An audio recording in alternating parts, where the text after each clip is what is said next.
L'Union européenne a suspendu ce lundi ses consultations en matière de défense avec le Rwanda et annoncé un réexamen du mémorandum d'entente sur les matières premières stratégiques, en raison de la situation en République démocratique du Congo. La situation est très grave et nous sommes au bord d'un conflit régional.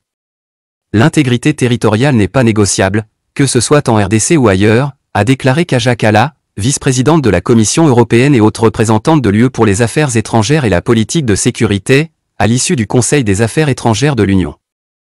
Selon Kallas, l'UE a pris la décision politique d'appliquer des sanctions en fonction de l'évolution de la situation sur le terrain.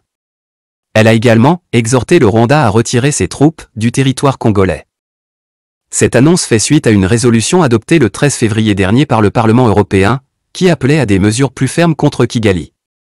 Les députés européens avaient notamment recommandé la suspension immédiate de l'accord entre l'UE et le Rwanda sur les chaînes de valeur des matières premières durables, tant que Kigali maintiendrait son implication dans l'est de la RDC. Le Parlement européen avait également demandé à la Commission européenne et aux États membres de geler l'aide budgétaire directe au Rwanda et de cesser toute assistance militaire et sécuritaire aux forces armées rwandaises.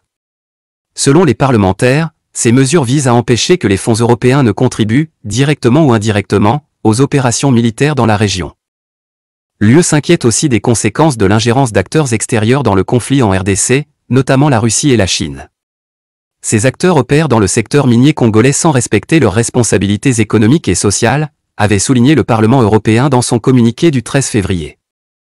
Alors que les combats entre l'armée congolaise et l'AFC M23 se poursuivent, la position de l'Union européenne vise à renforcer la pression diplomatique sur Kigali, sans exclure d'autres mesures en cas d'aggravation de la situation sur le terrain.